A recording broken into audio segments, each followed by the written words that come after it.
Hector Kitchen, l'alimentation qui ne s'adapte pas du tout aux besoins nutritionnels de votre chat et de votre chien. Je m'attendais pas à tout ce que j'allais trouver quand j'ai commencé à mettre mon nez dans les croquettes Hector Kitchen. Tout est parti d'un témoignage sur cette marque. Comme ça fait un petit moment que vous me demandez des conseils également sur telle ou telle référence. Voilà ma première vidéo sur le sujet. J'espère que ce nouveau format vous plaira. Moi qui suis en train de faire le deuil de tous les partenariats que je n'aurai plus.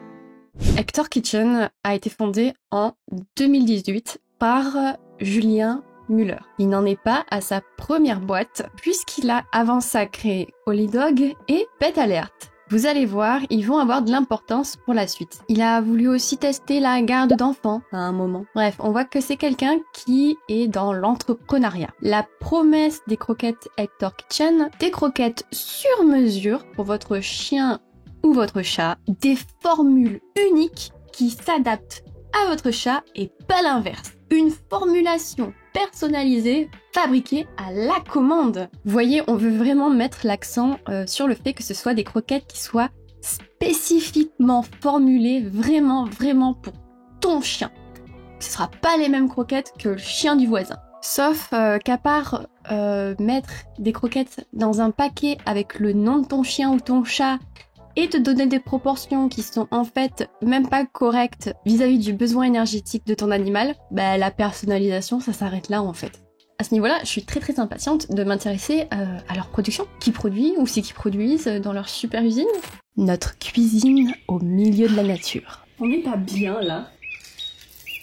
Des producteurs locaux allemands. Bon, si on garde l'entreprise, la société, le siège social, il est basé à Paris. Et ensuite, il y a un local à Creutzwald, en Lorraine. On nous dit que la mise en sac en Moselle est expédiée le jour même pour un maximum de fraîcheur. Nous personnalisons nos croquettes en fonction du chien ou du chat qui sont préparées par plusieurs vétérinaires spécialisés. J'ai trouvé sur leur site un petit schéma bien sympa parce que sur leur site ils font une spécialité en fait de vous faire des comparaisons avec les soi-disant autres marques reconnues qui sont cacaboudins. Le super schéma de la production.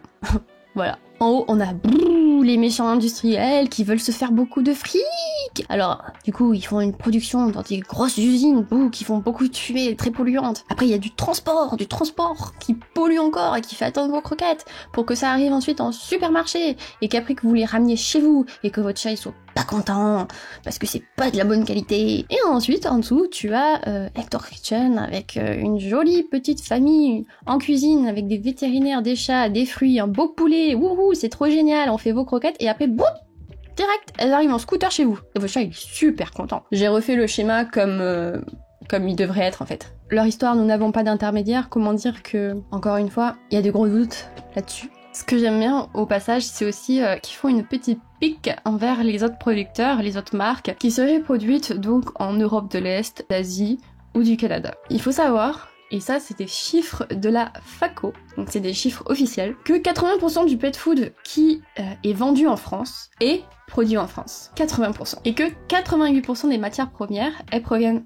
d'Europe, dont 49% de France. Eux, ils produisent en Allemagne. Pour en revenir à leur soi-disant production, sachez qu'ils ne font que la mise en sac. En fait, ils reçoivent, sûrement sous forme de gros sacs, leurs croquettes d'une usine allemande, qui est en fait un intermédiaire. On peut même voir la préparation de vos sachets sur Instagram. Et leur système, c'est pire que les marques actuelles en fait. Puisque normalement, dans une usine, le sac à la sortie de l'usine, il n'est plus ouvert. Les croquettes, elles sont mises en sac dans l'usine, puis elles ne sont plus ouvertes jusqu'à ce qu'elles arrivent chez vous. Là, il y a une mise en sac à l'usine qui est expédiée à Hector Kitchen. Hector Kitchen se charge de vous préparer votre dose dans un nouveau sachet, donc d'ouvrir leur sachet, et de vous verser vos croquettes, on ne sait où, dans un nouveau sachet. Il y a le petit nom de votre loulou, hein. Ça fait la différence. Hein. Le problème, c'est que pour la conservation des nutriments et des oligo-éléments surtout, il faut pas que les croquettes soient mises en contact avec de l'air. Donc une fois que le paquet est fermé, il ne faut pas qu'elles soient rouvertes, sinon elles vont se dégrader. Là, elles prennent l'air et elles se dégradent. Donc oui,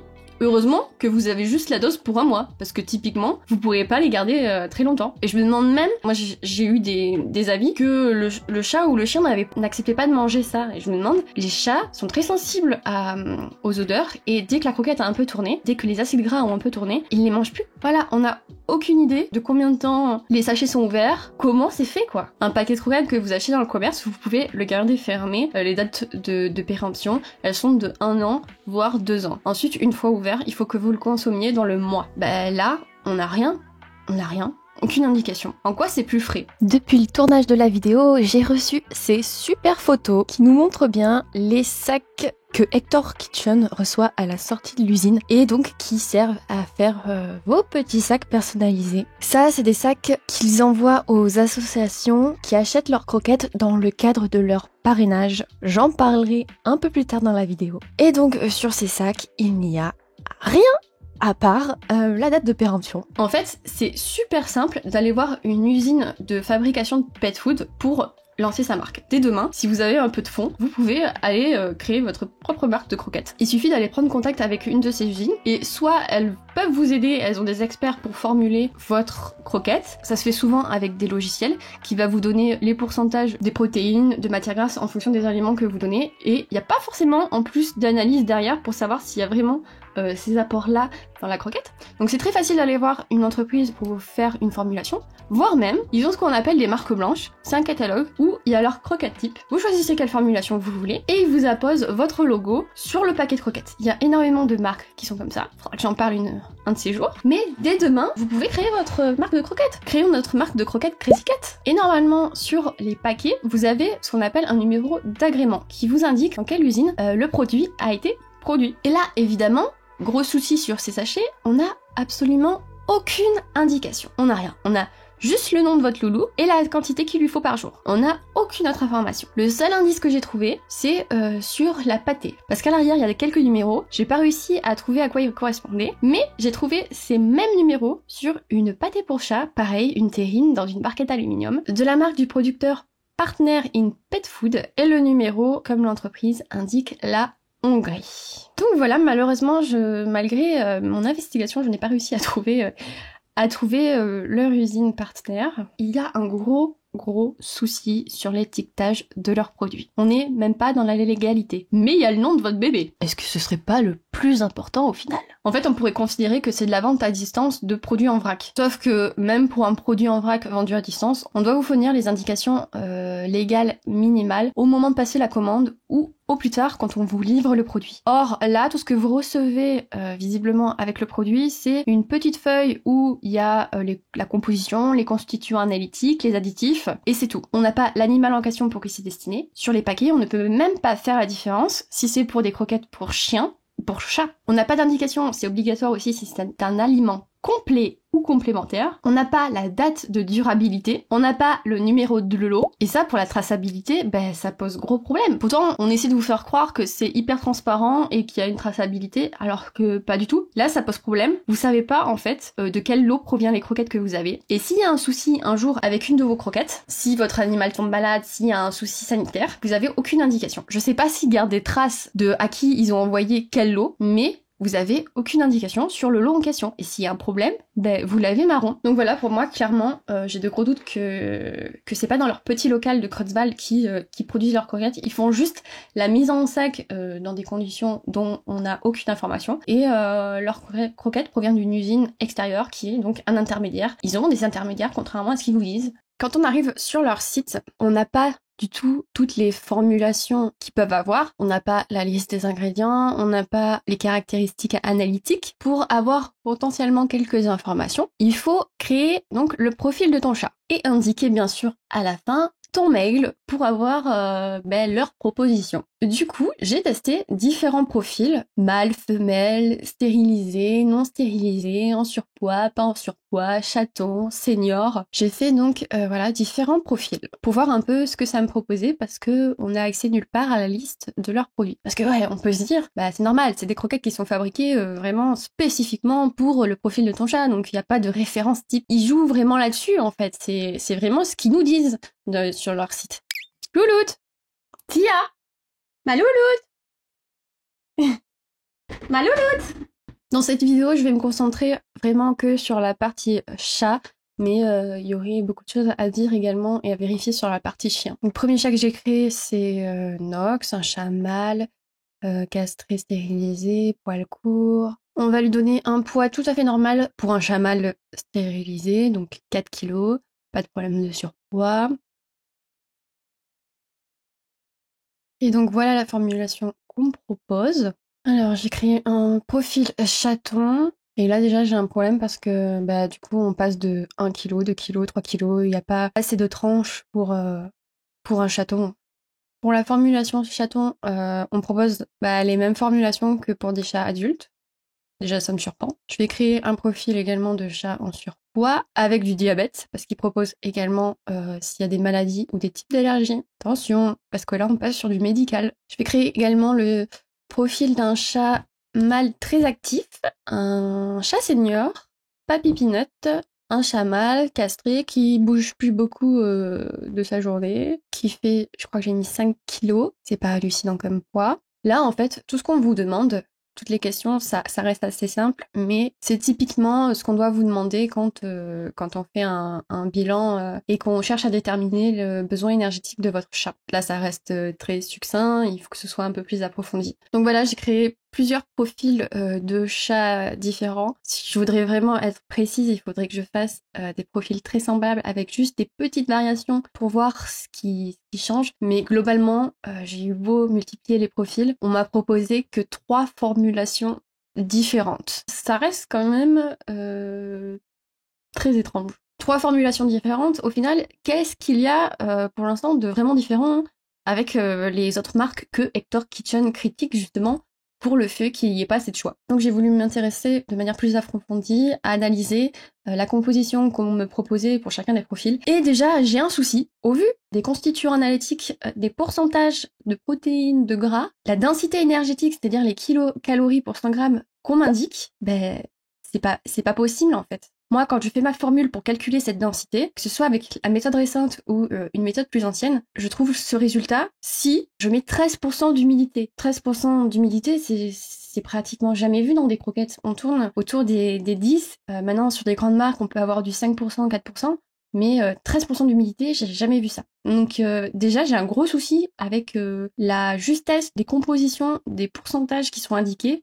Gros souci au niveau de la formule qu'on me propose pour soi-disant un chaton. Chaton, c'est vraiment une catégorie d'aliments spécifique qui est réglementée contrairement aux seniors. Et là, la formulation et la composition qu'on me propose est la même formulation que pour d'autres chats adultes. Enfin, c'est le minimum d'avoir une formulation chaton qui est spécifique. Parce qu'ils ont des besoins qui leur sont propres. Là, on a 25% de volailles déshydratées, du riz. Alors, ils nous disent qu'il n'y a pas de céréales. Dans le pet food, le riz est considéré comme une céréale. Mais en soi, les céréales, comme je le répète, c'est pas grave. Surtout pour le riz, qui est le plus digeste parmi les céréales. On a du porc déshydraté, de la graisse de volaille, de la pomme de terre. Pourquoi rajouter de la pomme de terre, on pouvait rester sur du riz, du bœuf déshydraté, des arômes, de la pulpe de chicorée, vitamines et minéraux, des graines de lin, de la levure de bière, de l'huile de tournesol, du sel et du yucca. Le yucca, c'est de plus en plus utilisé. Ça aurait des effets, en fait, sur l'odeur des selles de votre chien et de votre chat. Quand je calcule les 2 indicateurs qui me permettent de juger de la qualité des protéines, on n'est pas trop mal. On a le RPC, le rapport protido-calorique. On fait le rapport entre les protéines et la densité énergétique. Et également le RPP, c'est le rapport protéines sur phosphore. Ces 2 indications vont nous dire s'il y a assez de protéines dans l'aliment et également si ces protéines sont de bonne qualité. Ça reste des indications, on peut jamais être sûr. Là, on est pas mal. Mais ce qu'il faut que je regarde ensuite, c'est très important, le calcium et le phosphore. Très très important déjà chez des chats adultes, mais encore plus important chez des chatons. En fait, il faut que ce rapport entre calcium et phosphore soit entre 1 et 1,5. Là, on est à 1,10, donc on est dans les clous. Pour les chatons, on aime bien avoir une source de DHA et EPA. Ce sont des oméga 3 qui sont très très importants pour le développement de la rétine et pour le développement du cerveau. Et ces EPA DHA, on les trouve uniquement dans les poissons gras. Là, dans la compo, on a bien du poisson déshydraté, donc on peut supposer qu'il y a un peu de DHA EPA, mais encore une fois, on n'a aucune indication sur les taux présents dans le paquet. Au niveau de la densité énergétique, c'est les calories que vont apporter une portion. Quand moi, je la calcule, je trouve 392. Donc, de mon côté, ça va, puisqu'il faut qu'un chaton se soit entre 390 et 410. Sauf que ce qu'ils me proposent, eux, ils me disent que, soi-disant, leur produit, c'est 362 kilocalories pour 100 grammes. Donc, ce qu'ils disent, eux, pour un chaton, c'est pas bon. On me propose donc pour Tiara 62 grammes de croquettes. Si j'utilise donc mon calcul, ça fait 255 kilocalories par jour. C'est correct parce que pour un chaton de 2 mois comme Tiara, il faudrait entre 242 et 260 kilocalories. Donc on est dans les clous. Sauf que si j'utilise encore une fois ce qui me donne comme densité énergétique, on est à la limite des apports journaliers. Il en faudrait un petit peu plus. Il y a vraiment un souci avec leur calculateur. Je vais passer du coup là du côté de Papy Peanut. Et là on me propose ce que je vais appeler la formulation 3. On a du riz en premier ingrédient. Je croyais que vis-à-vis de leur discours, les céréales c'était pas terrible et que le plus important c'était les protéines. Donc ensuite on a de la volaille, pomme de terre encore une fois qui prend une bonne part, de la graisse de volaille. On a de la farine de poisson. Pour les chats seniors, c'est aussi très important de leur apporter des EPA DHA parce que autant pour le chaton ça va aider à son développement, chez les chats seniors ça va préserver leur fonction cognitive. Ce qui m'embête encore ici par contre, c'est que au niveau du rapport protido-calorique, j'ai le plus faible parmi les 3 formulations qu'on me propose. Or, les chats seniors ont tendance à moins manger et il y a un phénomène aussi de sarcopénie où ils perdent du muscle. Le muscle se dégrade. Donc il faut leur apporter dans une petite quantité parce qu'ils mangent moins, assez de protéines. Et là, j'ai le rapport le plus faible. Autre gros problème, il faut vraiment faire attention à ça, c'est le taux de phosphore. Dans cette formulation 3, je suis à 2,64 grammes de phosphore par mégacalorie. Or, pour un chat senior, il faut pas dépasser 2 grammes de phosphore par mégacalorie. Tout ça pour préserver les fonctions rénales. Donc là, on n'est pas bon. Hector Kitchen me propose 108 grammes pour Papy Peanut de croquettes de cette formulation 3. Si je fais le calcul, encore une fois, avec ma densité énergétique calculée, ça fait 410 kilocalories par jour. Et selon Hector Kitchen, ça ferait 367 kilocalories par jour. Alors que Papy Peanut devrait être à 255 kilocalories par jour. Mais voyons, faut pas pousser Papy vers l'obésité. Donc au pire, Papy il mange pas sa portion de 100 grammes de croquettes et il a pas sa dose en nutriments essentiels et en protéines. Soit il mange tout et il devient obèse avec un risque de problèmes rénaux.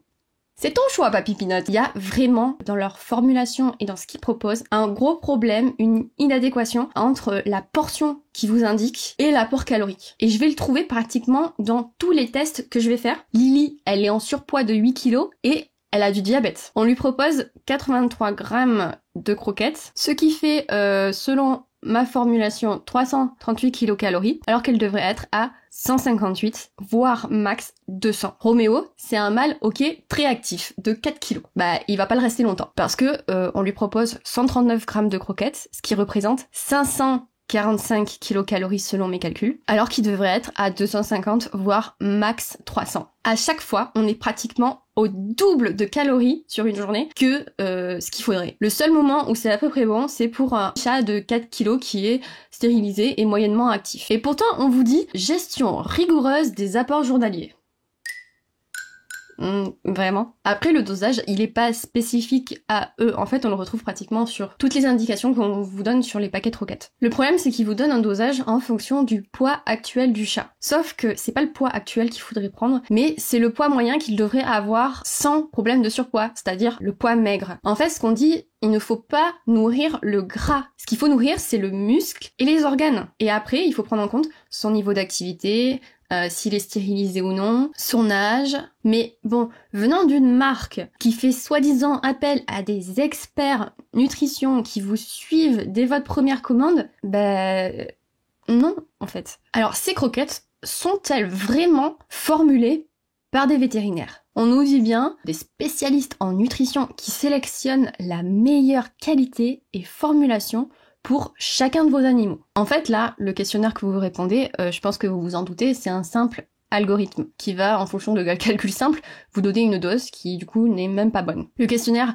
il est basique, c'est des questions pour définir le besoin énergétique de votre chat et de votre chien, mais de manière simplifiée. Le problème, c'est que au niveau des chatons, on n'a pas des tranches de poids qui sont assez détaillées. On peut pas passer directement de 1 kg à 2 kg. Il y a des tranches entre qui ont leur importance et qui définissent des besoins énergétiques qui sont différents. On renseigne le poids du chat et ça va juste servir à calculer le grammage des croquettes. Le fait qu'il soit obèse ou pas, ça va avoir aucune incidence sur la formulation, alors que c'est très important parce que dans ce cas-là, il va peut-être falloir choisir des aliments hypocaloriques. Et même encore pire, quand on met un poids d'un chat obèse, ça nous augmente les quantités de croquettes. J'ai mis que Lily avait du diabète, ce qui est une maladie qui demande une alimentation spécifique. Et on me sort encore les mêmes formulations que pour un chat ordinaire, en quelque sorte. Alors que là, on est vraiment sur du médical. Ils sont où ces vétérinaires nutritionnistes? Ah, attendez, j'ai peut-être trouvé. Hector Kitchen?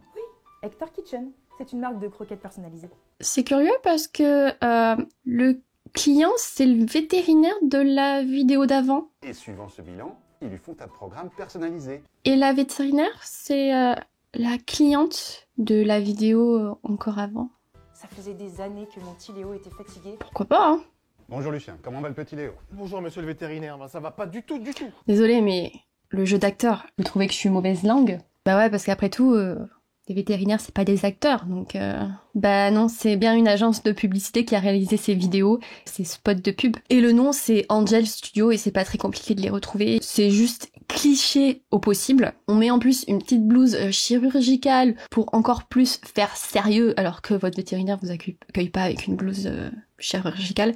Ce qui m'a fait tilter aussi, c'est le présentoir de croquettes à l'arrivée dans le soi-disant local, qui est assez curieux, au vu de la marque. Non mais franchement, là, à ce niveau-là, c'est vraiment prendre les gens pour des cons, quoi. Désolée du terme, mais moi, c'est comme je le ressens. En fait, sur leur site, vous pouvez regarder, il y a jamais un seul vétérinaire nutritionniste qui est cité. C'est toujours des vétérinaires, nos vétérinaires. Donc déjà, ça, c'est assez douteux parce que si tu fais vraiment appel à un vétérinaire nutritionniste, bah, t'en es fier et tu l'affiches sur ton site, quoi. Les seules traces que j'ai pu retrouver, c'est dans un vieil article au moment de la création de la marque, que Hector Kitchen s'est construit autour d'une double expertise d'une spécialiste en nutrition, Charlotte Niadinger, j'espère que je prononce bien le nom, et d'un vétérinaire comportementaliste.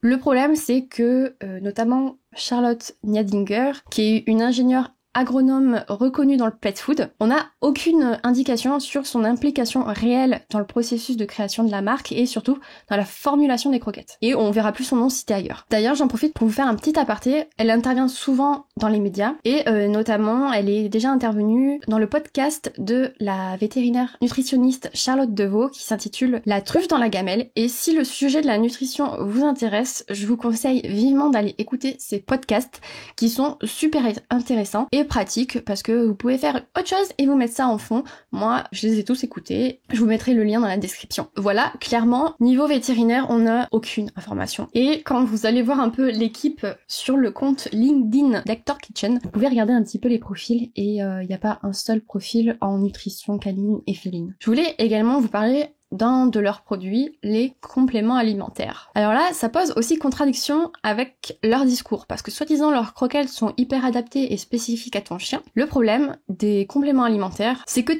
techniquement, ils sont inutiles, parce que l'alimentation de votre chat et de votre chien, elle est supposée complète. C'est-à-dire qu'elle doit vous fournir absolument tout ce dont il a besoin pour être en bonne santé et avoir un bon système digestif. Donc là, c'est complètement en contradiction avec leur discours déjà. Dans ce cas-là, si vos croquettes sont aussi adaptées, pourquoi ces compléments ne sont pas compris dans les croquettes? Leur service, donc, c'est de la vente sur Internet, sous la forme d'un abonnement. Soi-disant, on peut se désabonner à n'importe quel moment, c'est super simple, en un clic, c'est facile. Ils vous disent bien, pour nous, il n'est pas nécessaire de vous tenir engagé pour vous convaincre. Aucun engagement, vous arrêtez ou mettez en pause à tout moment en un clic dans votre espace personnel. Sauf que si on parcourt un petit peu les avis sur Trustpilot, bon évidemment on va choisir les avis négatifs, parce qu'il y a un paquet d'avis positifs et je vous expliquerai mes suspicions par la suite. On se rend compte qu'en fait la majorité des gens, et même dans les positifs, mais leur problème a été réglé, que c'est une catastrophe pour résilier.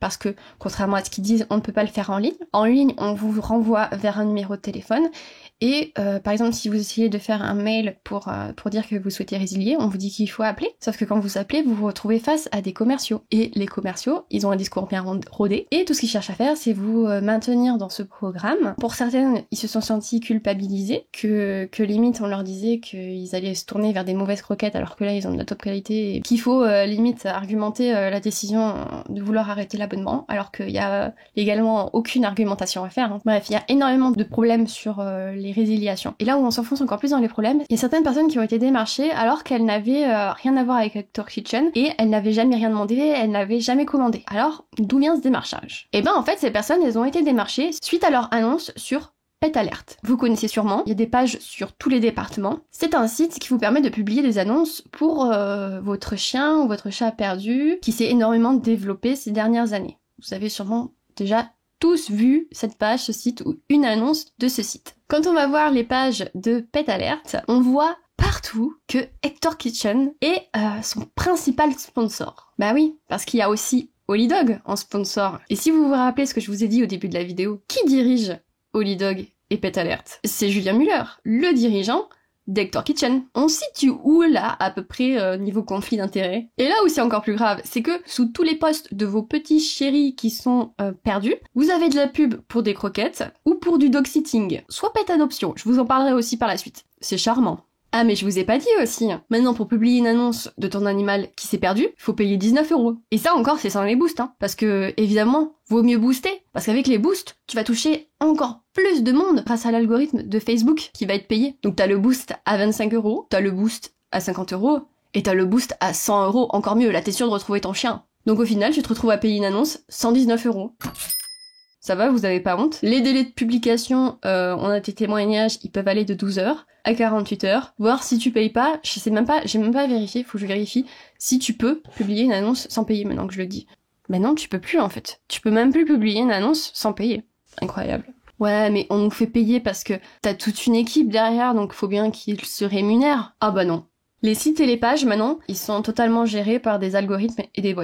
Ce qui n'était pas le cas à sa création. À sa création, Pet Alert a pu rassembler jusqu'à 300 bénévoles, modérateurs. Bénévoles, j'ai bien dit. Hein. Ces bénévoles, ils ont petit à petit quitté les pages, dégoûtés par les pratiques de monsieur. Ou alors, ils se sont fait sortir plus ou moins salement parce qu'ils auraient désobéi aux règles des responsables de région et de monsieur. Ces bénévoles, ils ont fait des dons à la création de la page. Ils passaient plus de 2 heures par jour à modérer les pages. Et ça, c'était une obligation, en plus, d'avoir minimum 2 heures par jour. Mais ils passaient beaucoup plus de temps à modérer les annonces.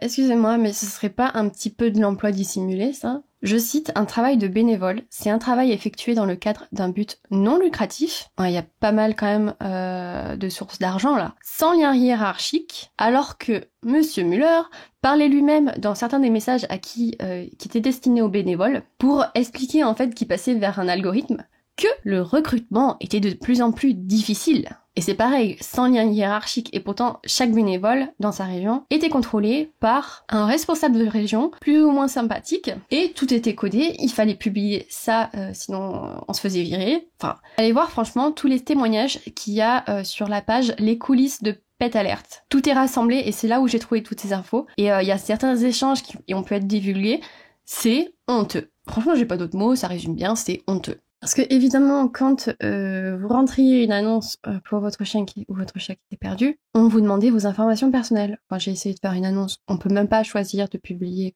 ou non son numéro de téléphone. Il est sur l'annonce. Ok, c'est pour nous joindre rapidement, sauf que tout le monde n'est pas à l'aise avec le fait de voir son numéro de téléphone apparaître sur les réseaux. C'est un choix. Et évidemment, ça permettait de récupérer vos informations personnelles, vos données, pour qu'ensuite, vous vous voissiez recontacté par Hector Kitchen ou Holidog. Et ce qui est encore magique, c'est que parmi les échanges qu'on peut voir sur la page Les coulisses de Pet Alert, on peut voir des notes internes, dont la formation. Et dans la formation, on vous dit bien qu'il faut faire croire à la personne qui laisse une annonce qu'elle a le choix de donner son numéro de téléphone ou pas. Mais on vous donne les techniques pour récupérer son numéro de téléphone. Incroyable. Et également, au moment de la création d'Hector Kitchen, il y a eu une offre pour les bénévoles. Ils pouvaient aussi recevoir leur sachet de croquettes à 1 €. Bah oui, histoire qu'ils deviennent encore plus les porte-parole de la marque. Il y aurait sûrement également beaucoup à dire sur Holidog, mais je peux pas tout faire, sinon cette vidéo va durer très très longtemps. Donc on collecte vos données via un site Pet Alert pour que les autres entreprises puissent vous recontacter pour vous faire du démarchage. Pas sûr que ce soit très légal ça. Pet Alert en fait est devenu totalement la vitrine de Holy Dog et Hector Kitchen. Si vous voulez une alternative à Pet Alert pour partager vos annonces d'animaux perdus, je vous conseille par exemple les pages Facebook, il n'y en a pas dans toutes les régions, mais Pat en cavale, ou également chatperdu.org qui sont des sites et des pages qui sont gratuites. Parce qu'il n'y a pas à profiter de la misère des gens comme ça. Parce que quand t'as perdu ton animal, t'es prêt à payer n'importe quoi pour le retrouver. Et ça, je pense que cette personne le sait très bien. Et en abuse. Mais ce démarchage, il s'arrête pas aux particuliers. Il touche aussi les associations. Bah oui, parce que on est déjà prêt à faire payer pour que tu retrouves ton chien. On va également faire payer les associations. Pas de honte! Parce que récemment, il y a eu des grands démarchages pour contacter des associations. Et en fait, Hector Kitchen proposait que si l'association parrainait ses adoptants pour qu'ils achètent chez Hector Kitchen, Pet Adoption, qui est un nouveau site qui dépend aussi de Pet Alert, passer leur annonce d'adoption en premium. Petit aparté, Pet Adoption, qui a été développé donc par Pet Alert, c'est un site où vous pouvez adopter un chat ou un chien et où des associations, des professionnels peuvent proposer à l'adoption ou carrément vendre des animaux. Mais évidemment, le site prend une petite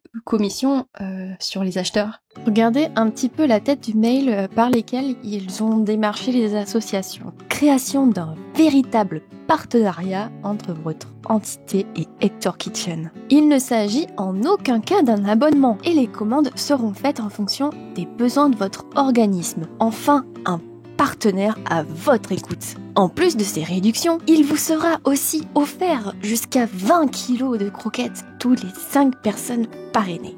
Vous aurez accès au statut premium sur la plateforme Pet Adoption, une visibilité 10 fois supérieure puisque vos animaux apparaîtront en tête de résultat. S'ajoute l'outil Coup de pouce national qui vous permettra gratuitement, contre 100 € pour les non-partenaires, de créer une publication sur les réseaux sociaux de Pet Alert France. Ah, parce que Pet Alert maintenant c'est de l'adoption aussi. Remarque, c'est vrai que 100 €, on peut tout faire. Nous souhaitons par le biais de ce partenariat nous immiscer dans l'expérience d'adoption de ces personnes. Hein, nous immiscer, je suis pas sûre que ce soit le bon mot choisi. Plus qu'une stratégie commerciale, nous vous proposons aujourd'hui une relation de confiance, à l'écoute et gagnante. C'est beau, c'est beau, c'est beau. Il y a aussi le pack découverte que tu reçois si tu réalises 7 parrainages en 10 jours et il t'envoie vraiment tout le kit marketing. Et puis bon, quand t'es quand même une association hésitante, eh ben ils insistent encore en t'envoyant des mails et te faisant culpabiliser. Je comprends tout à fait que la période puisse être particulièrement difficile. En revanche, au vu de nos tarifs,